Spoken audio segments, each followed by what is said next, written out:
We've all been transported to worlds beyond our wildest imagination with books. But books are also a great vehicle to get together and exchange ideas. Welcome to Books du Jour. Come and join our authors at the table.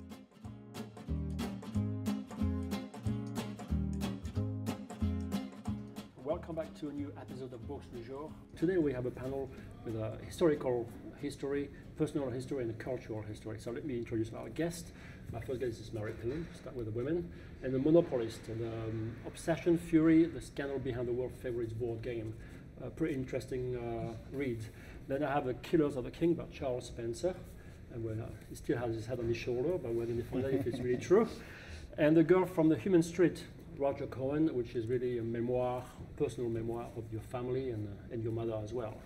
But let's start with the monopolies. Now we had this king who had monopoly on power, and now you have the board game, which is really about the market. How was the genesis of finding the story for you? So this story came about completely by accident. At the time, this was 2009, I was at the Wall Street Journal. I was covering business, finance, unemployment, which obviously was the big story in 2009.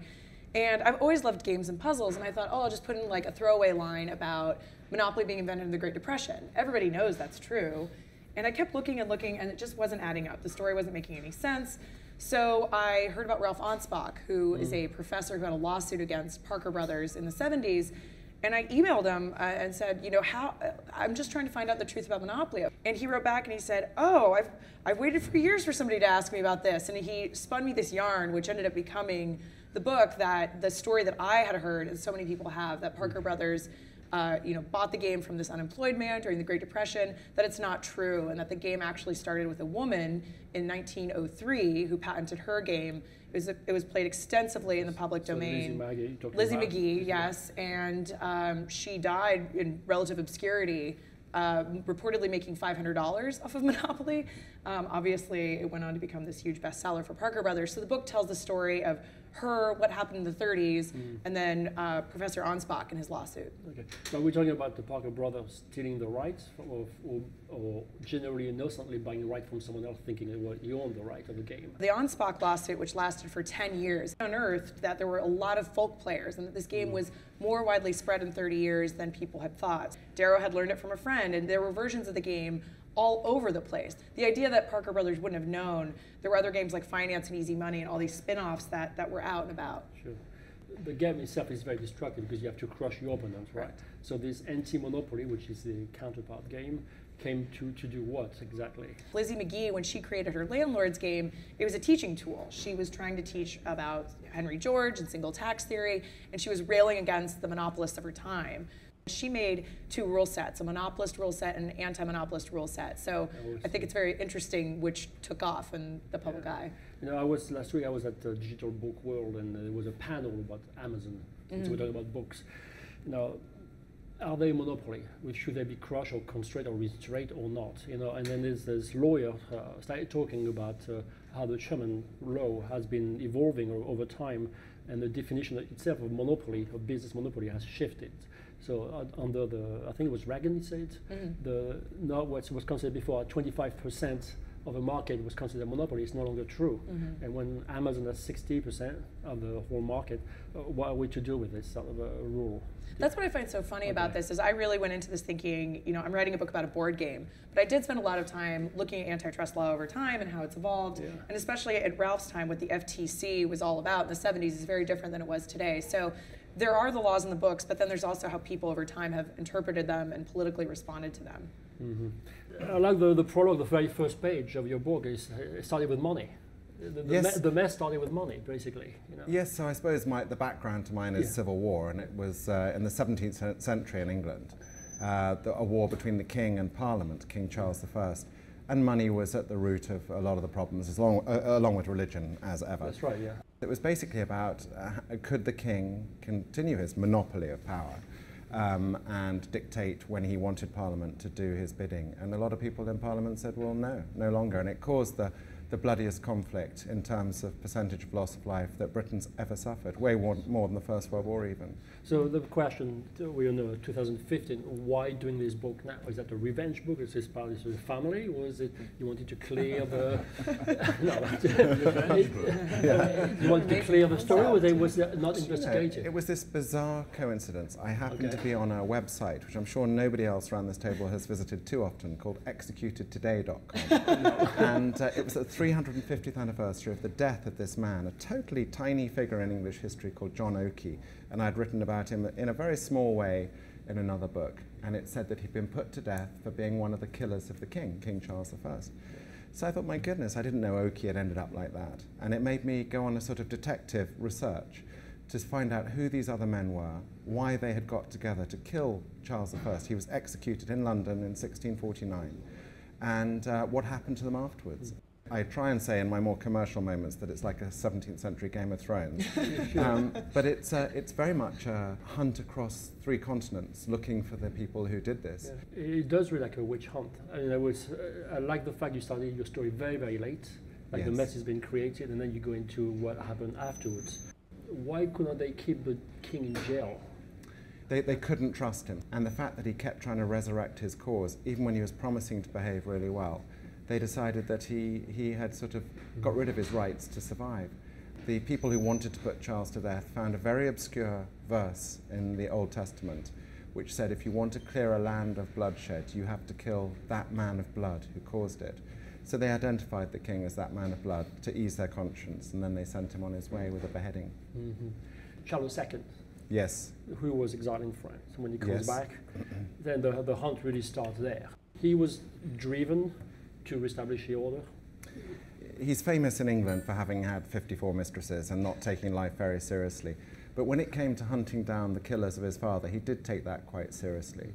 In fact, the impact was felt around the world. So 2 of the killers hid in New Haven in America. And New Haven at the time was an independent colony. Because the people of New Haven failed to hand over the 2 guilty men, they had their independence struck out. It changed the history of America.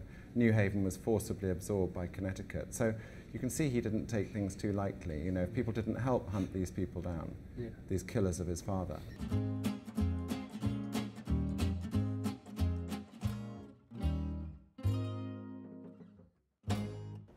I was reading your book, I couldn't help thinking about Chagall's painting about the Wandering Jew. And it's pretty much what the whole family's been about, even though they were there for a few years, decades of time, but they still keep moving around. They have, yeah. I mentioned Chagall actually in the book and suggest that, like some of the figures in his paintings, they've been looking in various directions at once. But my family story is one of repetitive displacement. My forebears, grandparents and great-grandparents came from Lithuania. They were Lithuanian Jews, went to South Africa when my parents were born. They then emigrated to Britain, where I was born. We went back to South Africa. Then eventually my dad hated apartheid. They left South Africa, and I grew up mainly in England. Then I became an American.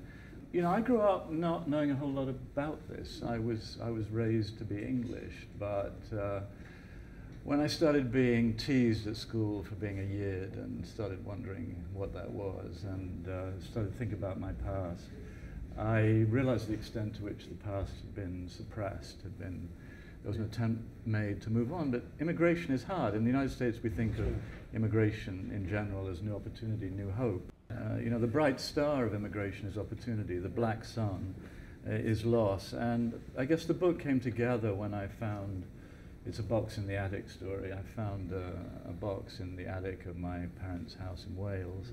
In it were my mother's suicide notes. My mother, she broke down after the move to Britain, after my sister's birth. She had what was then called postpuerperal psychosis, now called postpartum depression. But all that we didn't really hear about growing up. She was gone for a couple of years from when I was 2, but then came back. And then when I was in my late teens, she entered a phase of manic depression or bipolar disorder that went on until the end of her life. But I started thinking about what was hidden in an intimate sense within my family, and what was hidden in a broader sense about displacement, movement, immigration. So it's a book about identity, lost identity, the quest to belong, and it's also the story of my mother. And you feel that when you read your book, because there's the family in South Africa, Lithuania, you got a great deal in going back to those places, but it's also this internal journey. In life, she was difficult because when she was depressed, she was inert. And when she was manic, she could be aggressive or not listen, and so busy, a whirl of ideas in her head. But yet, in death, her spirit has proved extremely powerful, and her love and stoicism have really accompanied me. You know, everybody has something that makes them tick. I'm a writer. If there's something, if there's a knot, I try and resolve it word by word. Others would go about another way. I can't say there was some enormous epiphany, but I found a form of acceptance of what happened to her, what happened to my family, and this message of love is also very strong. So where do you feel like you belong now? Because we talk about yourself trying to find acceptance with your parents, but you move so I many belong places. right here in New York City. You do? I do, yeah. So why not? But let me ask you a question. Why not Israel? Well, I'm increasingly drawn to and fascinated by Israel, although I have been widely criticized in this country for my criticism of Israel, because I'm I'm a Zionist, but I'm also a strong believer in the need for two states. Sure. And you talk Jews, having been strangers in strange lands over so many centuries, I think a Jewish homeland which is built on the basis of the statelessness of another people is not what the first Zionists had in mind. You were going to mention perhaps in Charlie Hebdo in Paris. You lived in Paris many, many years, so you know the newspaper. Yeah.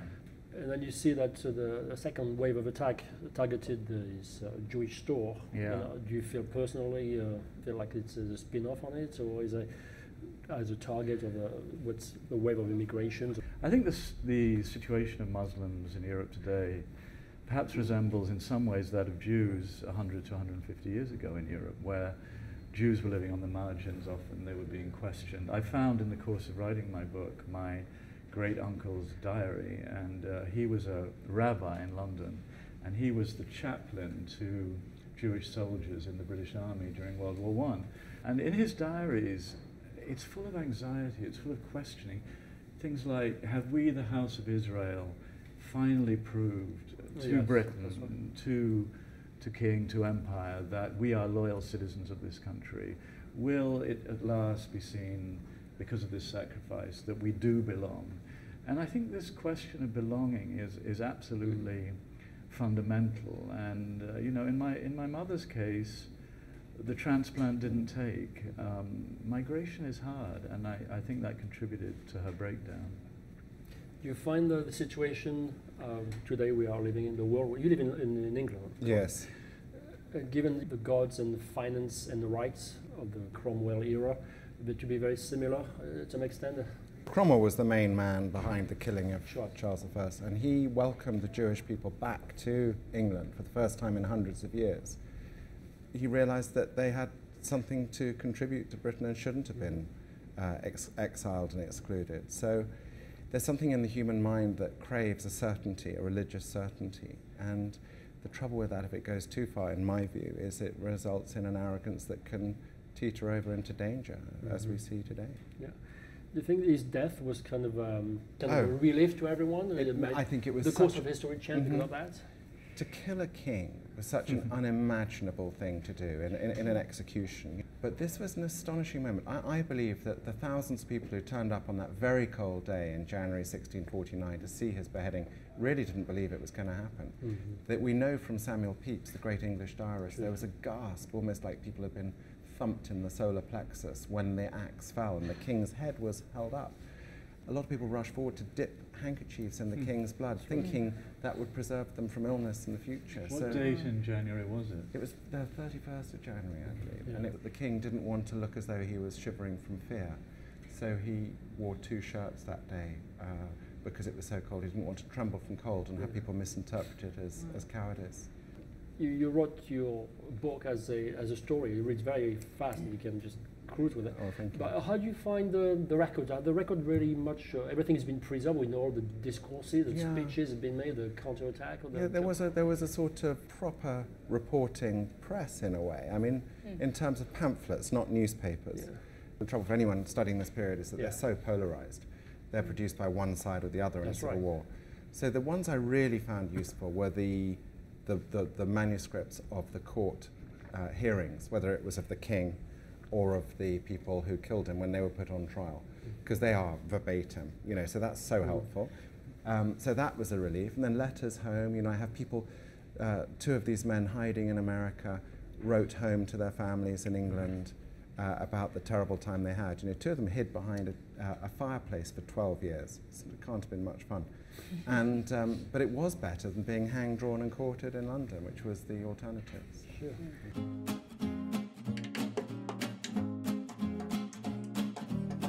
I was talking about the rights, yeah? We have the Supreme Court of Justice here, sort of chipping away at, or changing the Constitution by slightly interpretation of it. If this is going to be the way that the corporation can have more and more power in the voting system, what kind of rights can we have? I think where this resonates with people most today is tech and your phone and what's tracking and privacy. I still don't think people really understand, because this is relatively new. I don't think people really understood the consequences of all this data and how it's being collected and how it's being used. And that's where I think monopoly issues are really going to come to the forefront, is that's where the value is now. We have all of this stuff, wearable tech, all these things that are being gathered. What happens to that is an open question. Well, Europe has a right to be forgotten now. Wow, I mean, that's just such a poetic phrase, right? The right to be forgotten. Well, I saw you using your smartphone. Are you? Do you think about it? I mean, someone can be watching you or monitoring no, you're absolutely right, and I've come across it firsthand, and it's fairly scary, but not government-wise. I mean, I'm well aware that happens, but just newspapers, etc. They're pretty ruthless in Britain, and they were exposed recently, but seem to have got away with it. That's right. Let's talk about Human Street. Yeah. Human Street is a real street. Human Street I thought it was a great title until I found out it was a real street. No, it's a great title because you don't think it's a real street, but then it's okay. Well, my mother was in fact born on Human Street. Yeah, that's right. In Krugersdorp. My grandfather was chief medical officer for a mining company there, and so my mother was born at 3 Human Street. My dad was born in the district of Berea in Johannesburg on Honey Street. So the girl from Human Street married the boy from Honey Street. How strong are your memories of South Africa yourself? Very strong, very vivid. When you read your book, you sense like you're almost blaming the moving around for your mother's collapse almost. Yeah. Her first breakdown came right after the move. And it was only in researching the book that, through the Freedom of Information Act in Britain, I was able to find some fragments of her medical records that survived from the Holloway Institution, where my mother went when she collapsed. In my being, in my psyche, obviously, I suffered tremendously because she disappeared. But I didn't, you know, I didn't remember it in my conscious mind. I felt when I was reading it that the book itself became the excuse to find peace with yourself and your mom for not being able to help her someone. I think you might be onto something. Yeah, well, honestly, yes. But sometimes I can't say in that sense it's been memoir, a 100% success. No, but a memoir can become that often, no? I think there are books you choose to write and books you have to write. This, in the end, became a book I had to write. And, sometimes you have to be courageous and dig inside.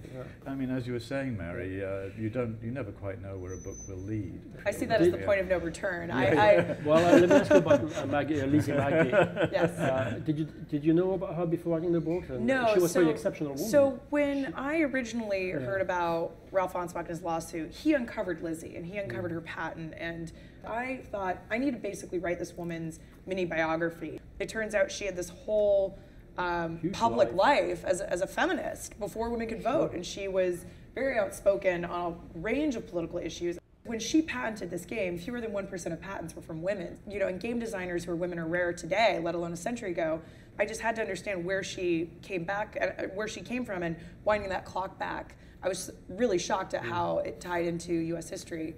If I may ask, how similar was the game she invented to the game today. It's very different. You know, one of the reasons that the Parker Brothers Monopoly game is so great is it was essentially product tested for 30 years. So it changed the way I view invention. I think that the Darrow story, it's a eureka moment. It's a beautiful story, even if it's not true. There's something about it that we're intoxicated by. But the truth about invention is often it's a series of failures, and it's a collaborative effort, and there's trial and error, and it's messy, and it's not necessarily as romantic as going into your basement and just one day becoming a millionaire. Yeah. Charles, talking about great people, is there someone that stood out during your research that you knew nothing about or knew not as much, that you felt, oh, wow, what a great person, I would have loved to have a coffee with him or with her? I don't know, but there was a man called Edmund Ludlow who I had never heard of, I'm embarrassed to say. Standing. Yeah, he's the last man alive in the story. And he's also the witness to all of this. He's very clever. He could have had a very large role in history, but he was in Ireland when Oliver Cromwell died, so he didn't get to succeed him, which I think he could have. He was a man of integrity and quiet intelligence. Ludlow's wife, Elizabeth, she really stayed in the centre of London, trying to see which way the wind of vengeance was coming when the new king reappeared, looking for people to kill. So his wife kept sending these different messages each day. I think you'll be fine, I think you're in danger. And eventually he decided, no, this is too dangerous. And he ran to a small town called Vevey in Switzerland on Lake Geneva and was eventually joined by 8 other killers of the king. What I love about him is this brilliant intelligence. He was a general, he was a fine politician, and he knew people. And he said to those with him, look, we're hearing these terrible stories all around Europe and all around Britain. Our comrades are being caught and terrible things are happening to them. We'll stay here. We know the people, they've promised to look after us. If we're on the run the whole time, they're going to pick us off one by one. The strength of character to persuade people when they know they're top of the bounty hunters list to stay in this one place and survive. I think he'd have been a fascinating, persuasive and very dynamic figure. I'd like to have met him. Yeah, there's great people, all this regicide, and they get together, and as time goes by, they start to be eaten by guilt and have real doubt about the action, although they were very clear certainties. And little by little, it seems like, you know, as doubt impregnate them, they sort of die one after the other. I just try and put myself in a position. How do you cope with that? These reversals, 180 degrees, time after time. How do you cope with them? And that's what I love about history. I really am not interested in history as a dry and dusty period from the past with dates, etc. It's about human watching. And also learning about ourselves in the process. No? Yes, you do, actually. You put yourself in the piece and you think, I hope I'd have behaved better than that. But when they're really cowardly and about to be killed, I think I'd have been a bit like that, actually.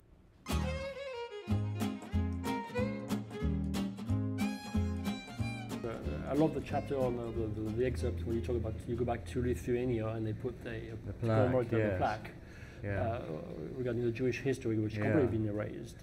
And you see all these people coming from all over the world. Yeah, in my grandmother's town, little town called Zagare, which is on the Latvian border, on October 2nd, 1941, 2,463 Jews were shot dead and buried in a vast ditch in the forest.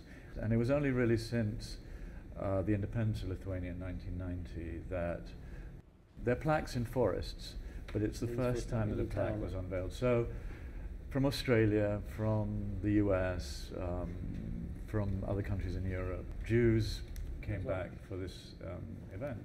It's important to remember. It's important for people to know their histories and for communities to know their histories. Do you feel like all this knowledge you had to accumulate and all this synthesis of information has shaped you, shapes you, or helped you perceive the world in different ways? Yeah, well, actually, I mean, I realise how completely inconsequential we all are as individuals, which is very reassuring, actually, because we just get on with it. This is really uplifting. There was a French philosopher, I can't remember who he was, who said humans wouldn't be depressed if they kept remembering they were going to die, and I really believe that. All of them? Yeah, yeah. You studied French philosophy? No, I was more interested in French literature than philosophy. Well, I lived in Paris for many years. Yeah. I got a little tired of Paris. Because of what? It felt a little dead compared to a city like London or New York. A little museum-like. But I spent 10 wonderful years there. My 2 youngest children were born in Paris, and we're in a winery here. So, and I really, given a choice, I'm always mystified by when people are given a wine list and they choose something other than a French wine, because to me the difference in quality between French wine and almost any other is so enormous. I am French, it's not even. And I love South African wine. I love South African Pinotage wine. It's fantastic. Beautiful. Yeah. Pinotage are fantastic wine. It's a straight bum hat. It's not. You agree with me? Well, I lived in South Africa for 5 years, That's right. and I've just been there 2 weeks ago, actually. Yeah. I have 2 children studying at university there. And I understand the uplifting nature of living in South Africa, despite, of course, the terrible poverty, crime, and all the problems going there. Mm. But there is a sort of joy in the soil and the sunlight and the beauty of the place that I can see somebody being transposed to Wales, which is very beautiful in places, but the weather's appalling. It would be shocking. Well, it would, and I see a lot of my South African friends go straight back to South Africa. They come to London to try and make easy money, but the lifestyle is so grim compared to the joy of living in South Africa, and the wine is part of it. Talking about Gripplay Monopoly? I do. Okay. Well, on that note, I think it's a beautiful place to wrap up. Thank you for coming to Books du Jour. My guests were Mary Pillans, the monopolist, the obsession, fury, and the scandal behind the world's favorite board game, and Charles Spencer, the Killers of King. How many? There were 50? 59. 59, and they all, but one at the end managed to escape, yeah? Charles Spencer, which is out today, I believe, right? Yes. Congratulations on that. Thank you. And The Girl from Human Street by Roger Cohen, which has been out for a couple of weeks. Thank you very much, and looking forward to seeing you again. Good luck with your books. Thank you. Thank you.